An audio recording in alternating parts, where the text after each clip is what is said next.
I danas pravimo domaću testeninu, to je tagliatelle.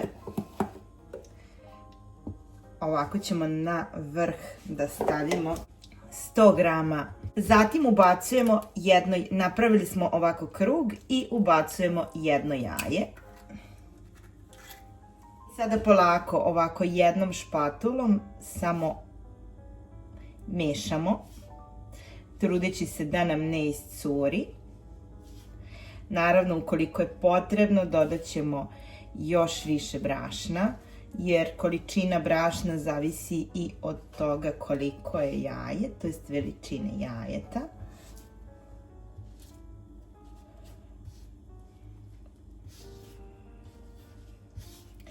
Ovo je jedan pravi italijanski način kako da napravite vaše domaće tagliatelle, a ukus je iznenađujuće bolji i fenomenalan. Sada prelazimo na mešanje rukom.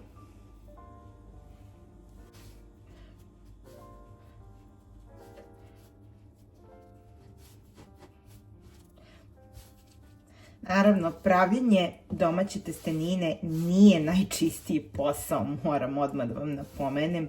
Naravno da ćete da zaprljate i ruke, a i kuhinju. Tijesto treba da bude čvrsto. I mesimo ga dok se u potpunosti ne ujednači. Znači, ovo su vam neke optimalne mere. Na 100 grama brašna, jedno jaje, ali morate da imate osjećaj i da vidite koliko će biti potrebno brašna vašem jajetu. Sada je ovo testo jako tvrdo i biće, ali ćemo ga staviti malo samo da odmori.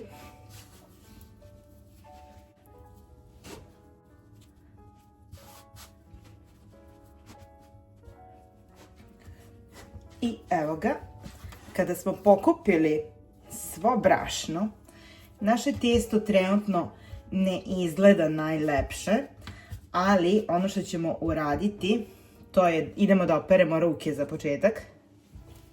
Sada ćemo ga uviti ovako u jednu providnu foliju, a zatim ćemo ga ovako sa strane pokriti krpom i ostavljamo ga da odstoji 10 minuta. I sada ćemo za to vreme samo da očistimo jednu manju glavicu crvenog luka. Ovo je jedan pravi italijanski klasik i Italijani najčešće baziraju svoje testenine baš ovako na ovim fenomenalno običnim, ali jednostavnim i lepim ukusima.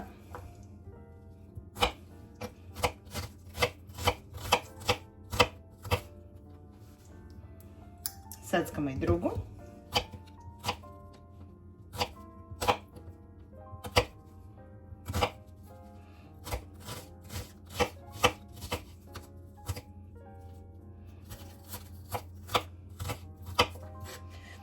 Ono što ćemo sada uraditi, iseckat ćemo 2 čena belog luka. Onako, ne tako na sitno, jer želimo da se ovaj beli luk u ovom jelu i osjeti i da dominira. Znači, nećemo ga gnječiti. I sada prelazimo na pripremu. I sada ćemo na par kapi maslinovog ulja da dodamo prvo crveni luk.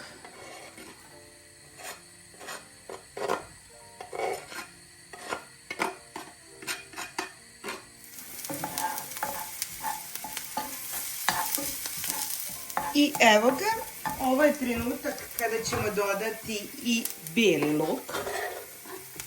Znači, ova naša 2 čena belog luka.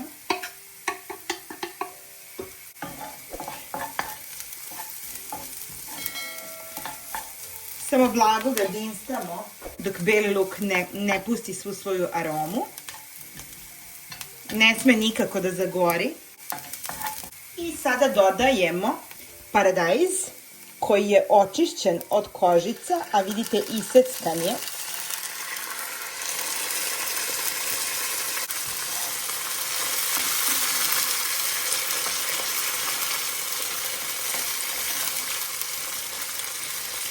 Ukoliko nemate domaći paradajz, onda možete i paradajz iz konzerve. Sada ćemo sve ovo lagano da ukrčkamo. Sada dodajemo kašičicu soli, zatim bibera po ukusu. Još jedan vrlo bitan sastojak, a to je ukoliko imate, najbolje je da stavite bosiljak. Ja nemam, pa ću staviti bosiljak u prahu. I nastavljamo da sve ovo dobro krčkamo.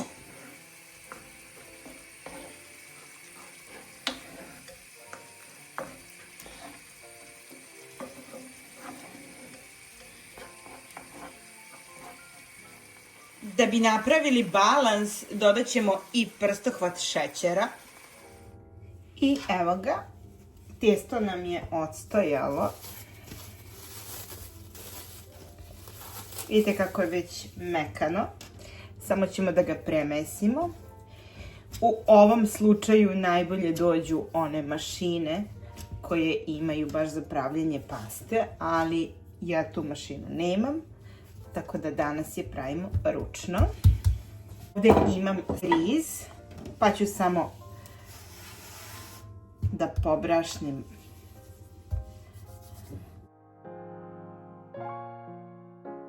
I razlačimo ga dok god budemo mogli.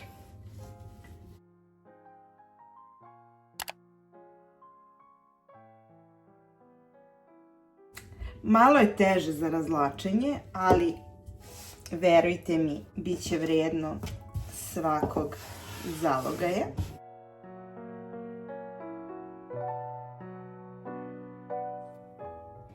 I evo ga. Kada smo testo vrlo lepo razvili, samo uzimamo jedan oštar nož i prerezat ćemo ga za početak na pola. A zatim ćemo ovako da prepolovimo i sečemo naše taljatele. Sečete ih u dužinu kako vi volite da budu.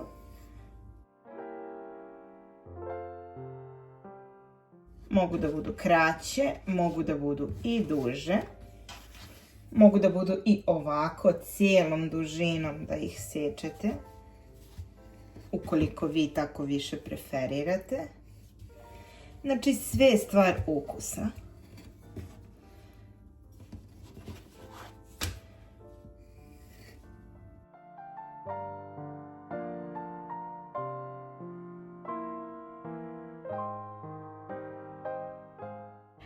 Ovako napravljene taljatele ćemo ostaviti samo dok nam voda ne zakuva i onda ih kuvamo.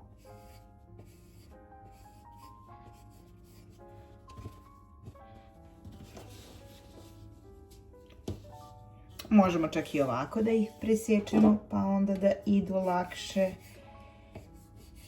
Kako god vi volite i igrajte se sa ovim testom, zato što ovo testo stvarno možete da se igrate sa njim. Koliko god, pustite mašti na volju i uživajte. Evo samo da vam pokažem kako su i ove. Vidite kako nam je divno. Samo ćemo ga ostaviti ovako razvučeno da se malo prosuši i onda kuvamo našu testeninu. A u međuvremenu ćemo paradajz koji smo skuvali sa lukom i belim lukom kao i začinima da prebacimo u blender.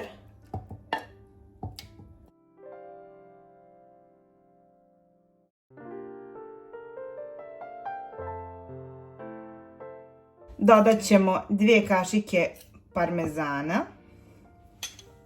I sada ćemo samo sve ovo dobro da izblendamo zajedno.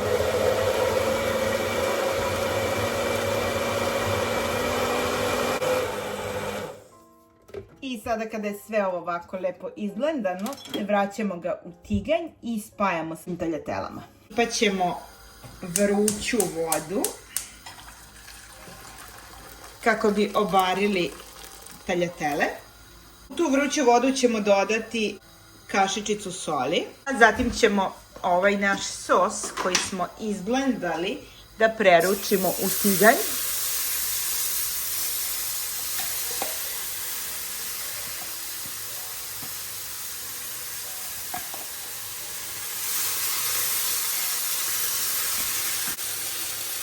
Njega ćemo samo dodati malo pavlake za kuvanje, oko 50 ml, koji bi bio još kremastiji.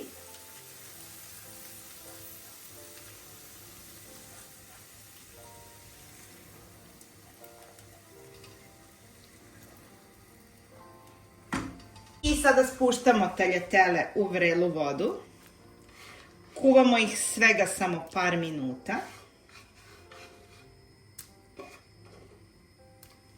Tagliatelle ćemo pustiti da budu onako fino al dente, ali one trebaju da isplivaju na površinu. I na ovakav način pripremljene tagliatelle su pune povrća, a zdrave i odličan izbor kako da naterate vašu decu da jedu povrće. A ovaj sos je fenomenalan. Uvaćemo ih još svega samo nekoliko minuta. Pogledajte kako su dobre. Potrebno je da se lepo ukrčkaju. Onda ćemo i da ih probamo. Gotove su. Ajmo sada i da ih serviramo.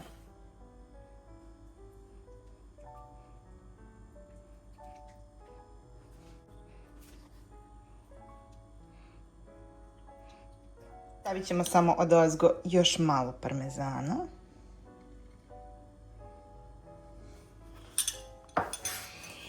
I ukoliko vam se svide ovaj video, ne zaboravite da ga lajkujete, da se subscribe-ujete na moj YouTube kanal i podelite video sa nekim ko nije ljubitelj mesa, a također je ljubitelj povrća. Pa ajmo sada i da ih probamo.